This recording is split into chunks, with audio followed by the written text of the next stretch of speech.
Lep pozdrav, kolegi in kolegice, tudi v mojem imenu in pa imenu vseh naših kolegic in kolegov na Andragoškem centru Slovenije. Kot je že Zvonka povedala, nekako sodelujemo pri letnih posvetih kot organizatorji in seveda letni posvet Ministrstva za izobraževanje, znanost in šport vsako leto privabi in pa vključi številne udeležence iz cele Slovenije na ta dogodek. In letos, kot ste videli, je ta udeležba rekordna. Zelo smo veseli, da ste se odzvali našemu vabilu in pa seveda, da nekako razmišljam v smislu tega zaključka, da smo na nekakšnem prelomnem obdobju med obema perspektivama razvojnima. Ena se zaključuje, druga se začenja do 2020 in seveda imamo še kar nekaj odprtih vprašanj, kar nekaj odprtih dilem, razvojnih, sistemskih, strokovnih, na katere verjetno tudi vi pričakujete neke odgovore, tudi neko razpravo, tudi nekaj sodelovanja na področju oblikovanja nekih priporočil, izhodišč, ki nam bi služili tudi naprej v razvoju s področja v novi perspektivi. Prepričani smo, da je danes to priložnost, da bo program tudi to omogočil, da se boste vsi aktivno vključili v razpravo, v sodelovanje in da boste aktivno pomogli k uspehu tega današnjega posveta. Bom pa skušal to priložnost izkoristiti tudi v ta namen, da vam na kratko v nekaj ključnih projektih in pa nalogah predstavim ključne rezultate, ki jih dosegamo oziroma jih bomo dosegli v letošnjem letu, se pravi leto 2014, in pa nekaj ključnih izzivov, ki nas čakajo v naslednjem letu kot nacionalno inštitucijo zadolženo za področje razvoja sistema izobraževanja odraslih.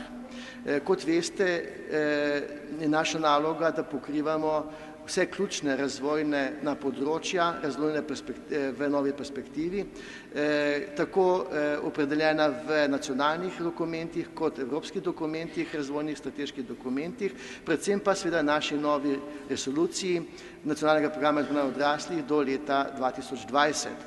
Tako da tudi mi smo skupaj s kolegi razmišljali, kako narediti ta izbor in predstaviti v nekaj minutah, predstaviti neke ključne rezultate, naloge, ki smo jih opravili, ki jih bomo opravili. In seveda hvala tudi kolegicam na področjih, ki so mi pomagale v tem izboru, kajti še daleč ni ta izbor celovit za vse, kar počnemo, ampak nekaj informacij, ki se nam zdijo pomembne, ključne tudi za vas, da moče vas informiramo, da vas moče celo spomnimo na neke stvari, ki jih delamo skupaj z roko v roki z različnimi partnerji, tako na izvedbenem, kot na strokovnem, kot sistemskem nivoju. Prvo področje, ki ga pokrivamo, raziskave in pa razvoj na področju sistema, želimo nekako na tem področju spostaviti 3 ključne naloge ali projekte, ki smo jih v tem letu izvajali in pa jih bomo tudi vnaprej. To je ta temeljna raziskava PIAK na področju temeljnih kompetenc odraslih, kjer nekako pod okriljem OECD-ja Slovenija v drugem krogu je pristopila v to raziskavo v projektu financiranjem iz Evropskega socialnega sklada in meri predvsem kompetence odraslih na področju branih kompetenc, potem računskih in pa reševanja problemov v tehnološko zahtevnih okoljih, se pravi 3 ključne kompetence, ki bodo seveda tudi rezultirale v primerjalnih podatkih z ostalimi članicami, državami, ki so sodelovali v prvem krogu in tudi v našem drugem krogu. Rezultati letošnjega je predvsem glavna raziskava, ki jo poteka na terenu na obsegu 5000 odraslih v celotni Sloveniji, kjer testiramo te odrasle na teh 3 kompetencah in pa zasnova 9 tematskih študij na različnih področjih za različne ciljne skupine. Naš izziv naprej v letu 2015 je seveda priprava, potrditev končne nacionalne baze teh podatkov PIAK in pa seveda zasnova strateških izhodišč in priporočil za razvoj sektorskih in medsektorskih politik. Mi imamo to srečo v Sloveniji, da smo združili ključne raziskovalne time in pa raziskovalne inštitucije na univerzah, kjer lahko medsektorsko pokrivamo različna ministrstva in s tem tudi dajemo neka izhodišča za premislek za nadaljnji razvoj na sektorskih politikah. Kar se nam zdi zelo pomemben, dodana vrednost slovenskega projekta, kjer, kot je že prej Zvenka omenila, smo vključili 6 ministrstev z različnimi politikami. Druga področje pa naloga, razvoj novih pristopov in modelov za razvoj temeljnih zmožnosti. Mi smo nekako v dosedanjem delu na projektih razvili metodologijo in opisnike za 4 ključne kompetence odraslih in pa seveda tudi izobraževali na tem področju strokovnjake, pripravili nove pristope in pa tudi multimedijska gradiva v obliki filmov in pa zvočnice. Sedaj naš izziv na tem področju, da nadaljujemo z ostalimi 4 temeljnimi kompetencami, z opisniki in pa seveda tudi gradivi in pa multimedijskimi pripomočki ter seveda usposabljanjem na tem področju.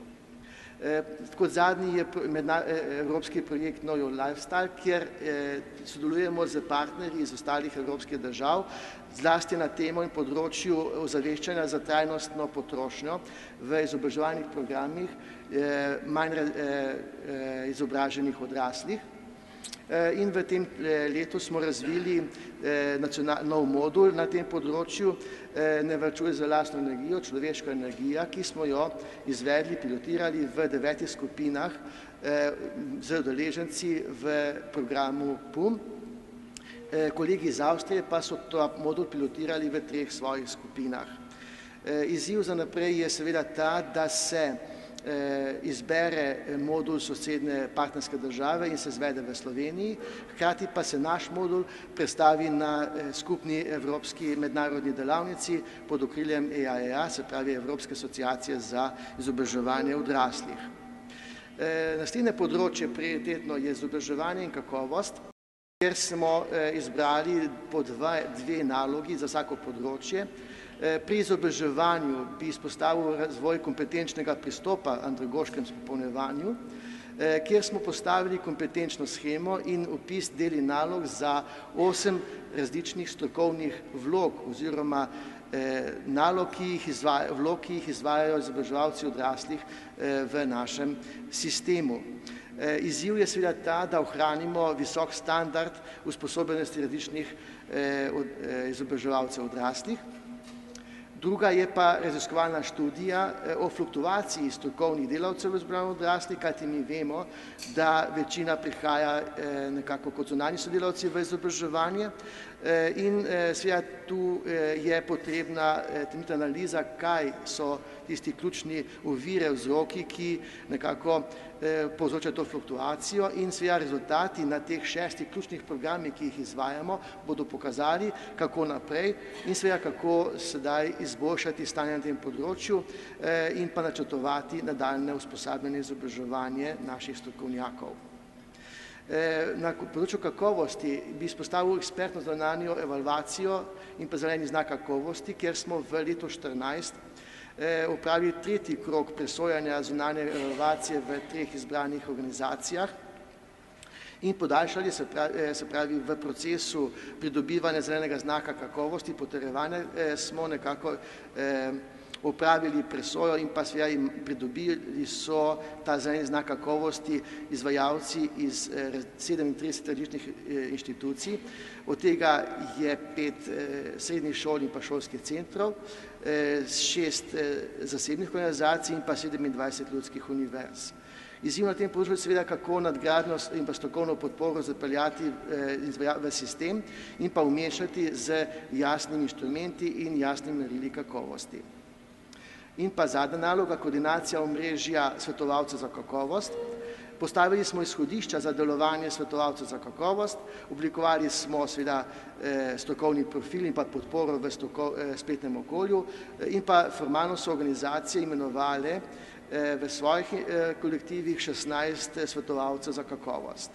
Zopet izziv, kako sistemsko podpreti razvoj svetovalcev za kakovost in jih nekako sistemsko umestiti v razvoj.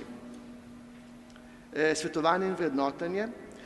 Pri informiranju in svetovanju bi izpostavil predvsem to, da smo uspeli ohraniti razvit pristop model svetovalne dejavnosti na regionalnem nivoju v svetovanjih središčih ISIO in seveda skozi dejavnosti krepili njihovo delovanje, se pravi v obliku kakovosti dela z spletno spremljanjem, spletno aplikacijo in podobno. In seveda, da smo dosegli, da se ni zmanjševalo možnosti vključevanja in dostopnost vključevanja odraslih v vseživljenjsko učenje. Izziv v prihodnje pa nam je, da to nadgradnja modelov svetovalne dejavnosti kot v izbranju odraslih, da ohranimo ta model ISIO in pa seveda razvijamo tudi druge modele in oblike svetovanja v dejavnosti. Na področju vrednotenja znanja in izkušenj odraslih pa bi izpostavil, da smo razvita orodja, ki smo jih razvili v prejšnji perspektivi, uspeli vzdrževati za vrednotenje in neformalnega in priložnostnega učenja odraslih v obliki 4 elektronskih orodij, vzdrževanje spletnega portala in pa pripravili smo 3 nova strokovna gradiva. Izziv seveda je, da poleg tega sistema, ki ga bomo gradili do 2018, nacionalnega sistema, umeščamo tudi področje in razvoj ostalih evropskih orodij, ki že obstajajo v naš sistem, to pa so orodja kot so ECVET, EQUET in pa EQF in pa Profil PAS, tako da bodo tudi evropsko primerljiva orodja in pa seveda postopki v nacionalnem sistemu. Izziv obeh področji je seveda, kako te dejavnosti umestiti v javno mrežo in pa ustrezno opredeliti tako merila za kakovost in delovanje. In še zadnje področje promocije informacijske dejavnosti. Tu seveda prvo bi izpostavil ta ključni nacionalni projekt na področju promocije Teden vseživljenjskega učenja, ki ga verjetno vsi dobro poznamo, in izpostavil bi kazalnike v letu 2014, ki so bili do sedaj najvišji. Vključili smo kar 1500 različnih izvajalcev, prirediteljev, ki so izvedli preko 12 000 različnih dogodkov in dejavnosti na različnih nivojih po Sloveniji. Hkrati smo tudi zaključili drugo parado učenja v sklopu Evropskega programa za učenje odraslih v Sloveniji na 7 novih lokacijah in seveda nadaljevali tudi z videoprodukcijo v okviru tega projekta, tako da smo razvili 4. video z roko v roki, učenje v skupnosti za osebno in skupno dobro. Na to temo smo tudi potem pripravili andragoški kolokvij v letu 2014. Izzivi na tem področju so seveda 20-letnica TVU-ja, ki bo v letu 2015, nadaljevanje uresničevanja Evropskega programa za učenje odraslih v Sloveniji v 3. paradi učenja in pa seveda dejavno sodelovanje na področju razvoja Evropskega platforme, portala EPALE, kjer naj bi združili vse ključne podatke, vse ključne programe in gradiva na področju izobraževanja odraslih, ki bo seveda tudi kasneje tudi predstavljen, so pa eden izmed partnerjev v nacionalnem partnerstvu na tem področju.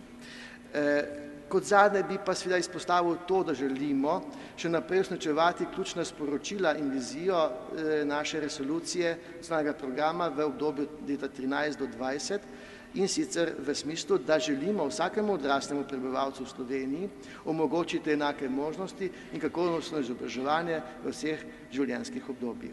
Izziv je velik, verjamem pa, da ga lahko skupaj z roko v roki tudi dosežemo. Hvala lepa.